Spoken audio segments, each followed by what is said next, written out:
So let's go ahead and sit up nice and tall. Bring our hands to heart center this morning. Today we'll be discussing herbology. And in honor of herbology, we'll do the Dhanvantari Japa, which brings in the healing energy of Dhanvantari and brings in the learning capacity and faculties.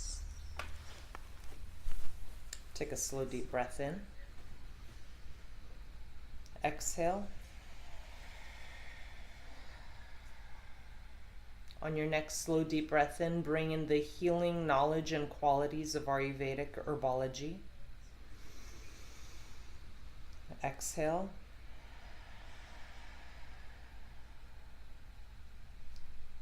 Take another deep inhale in, and we'll all join in with an Om.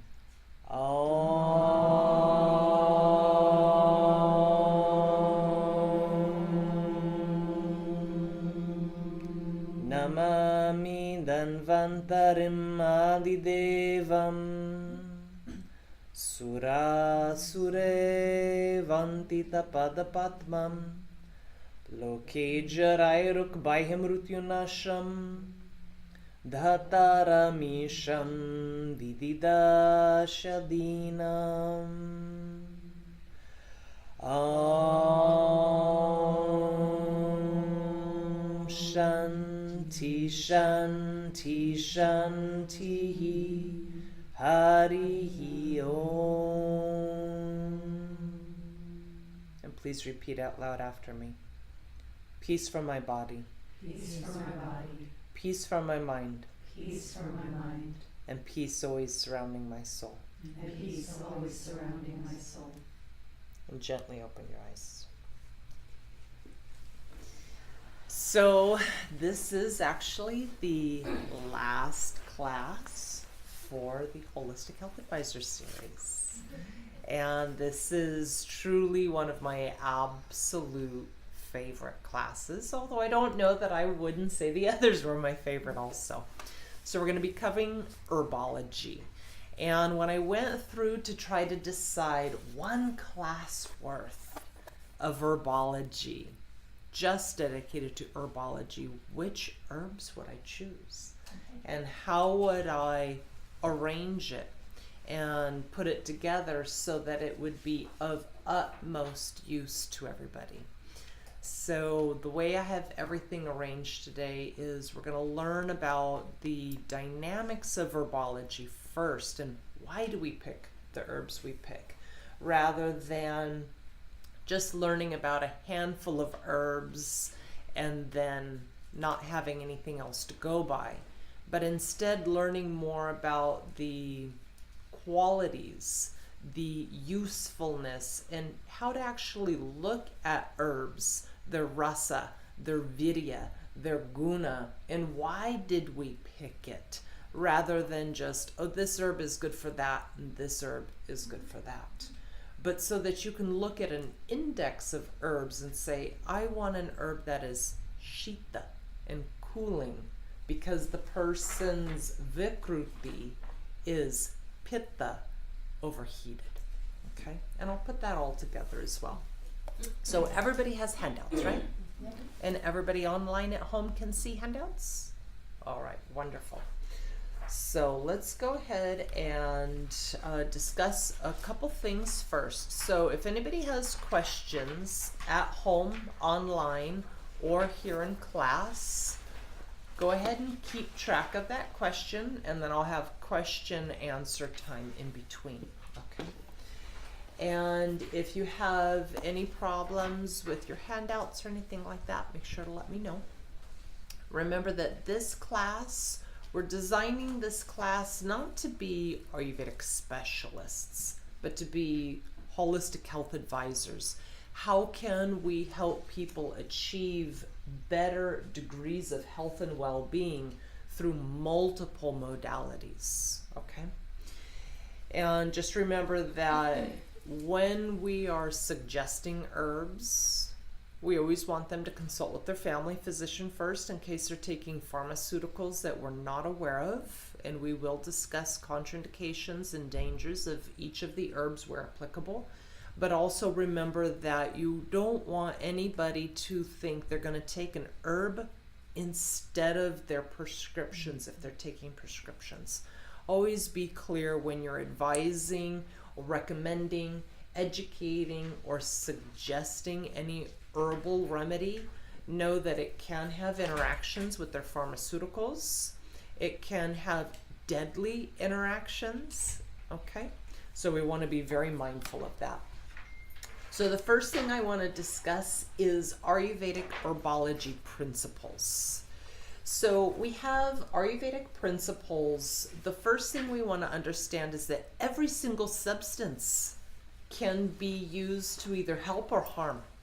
And we call every substance a Dravya. So in Sanskrit, a Dravya is anything that can be used as a medicinal agent, and some of them are not what we would consider medicinal agents, like pearls or heavy metals. It's not just a plant. We also want to remember that dravyas have to be given in the proper timing, dosage, and each patient is different. Every individual is different.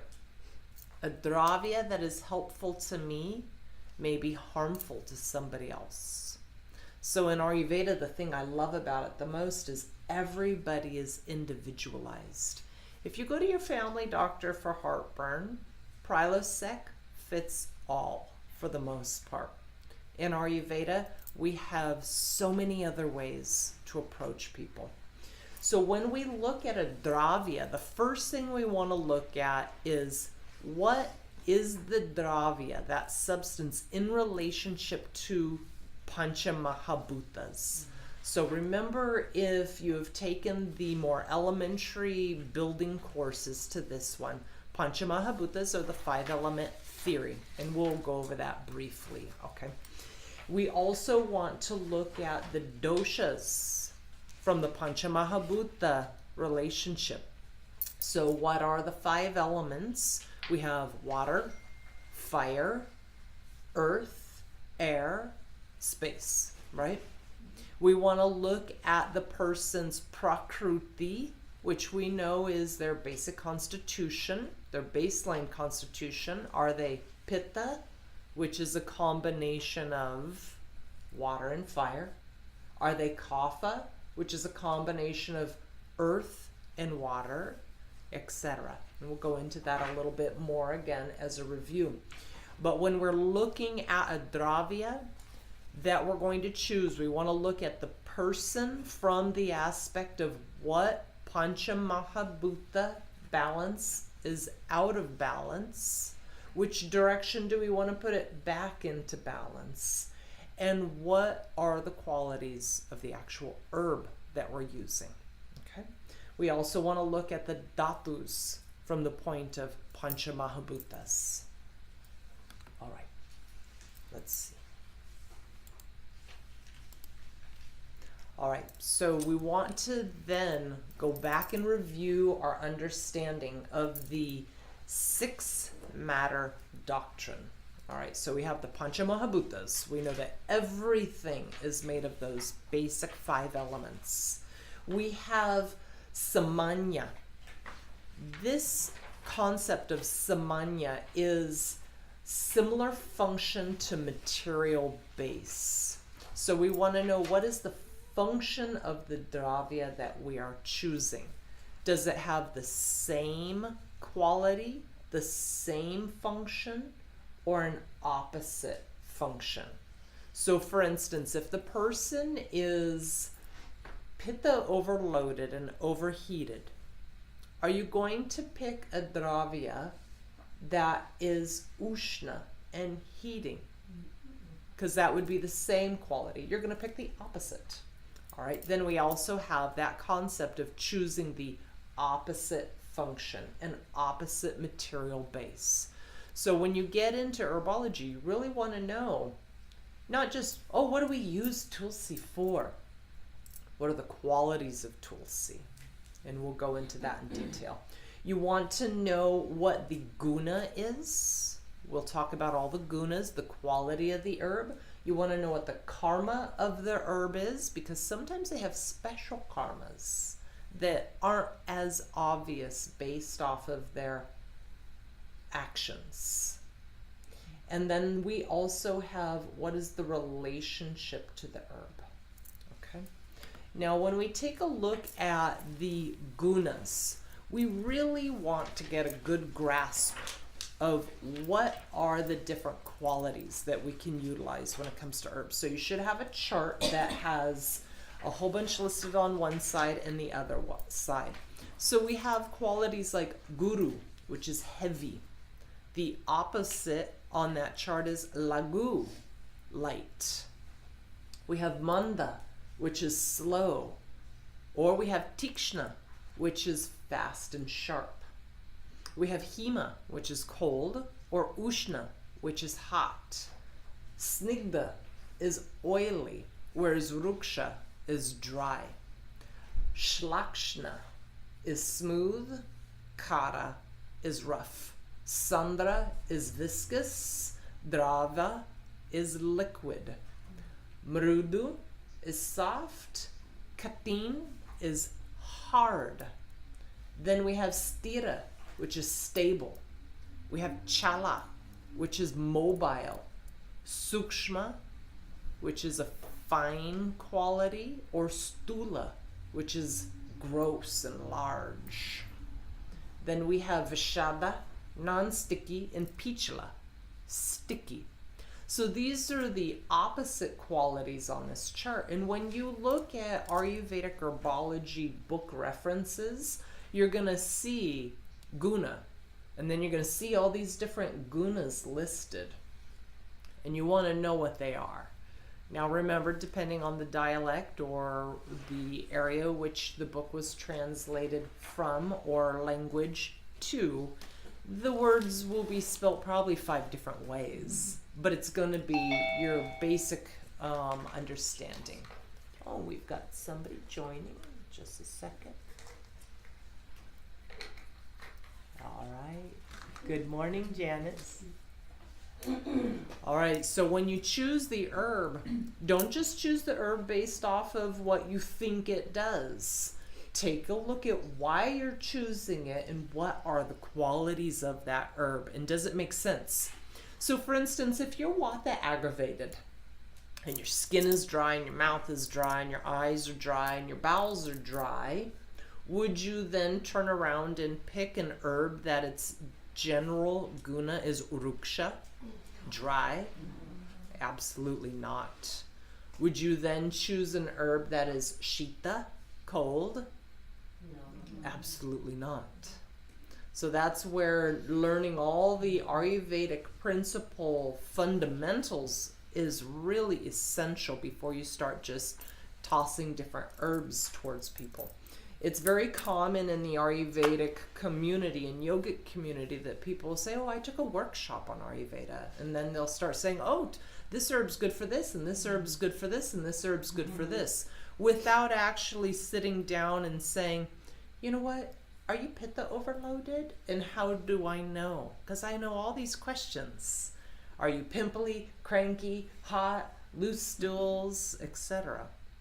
So we really want to look at each individual before we just start tossing herbs at people. It can be dangerous. All right, so let's just go back and review really quickly on the panchamahabutas. We already talked about Agni, which is fire. We have Prithvi, earth. Akash, space. Up is water, and Vayu is air. So when you look at a lot of different Ayurvedic herbology books, you're going to find these terms, and you want to be sure to be able to translate it easily. Then we know we've got 3 doshas, right? We said the doshas were based off the panchamahabutas. So our 3 doshas, Vata, Pitta, Kapha. We understand that the Vata panchamahabuta combination is Akash and Vayu, space and air, right? We know that Vata qualities are naturally dry, rough, cold, light, minute, immobile. Yes? Yes. For those of you who may be hearing this information for the first time, this is your crash course. Pitta is our second dosha. We know that it's made of the two panchamahabutas, Agni and Up, which is fire and water. We know that the Gunas, or the qualities of Pitta, are sharp, hot, light, unctuous, viscous, fluid, and liquid. And then our third dosha, we remember, is Kapha, and that is made of the two panchamahabutas, earth and water, or Prithvi and Up. And we know that the Gunas are heavy, stable, thick, unctuous, slow, and cold.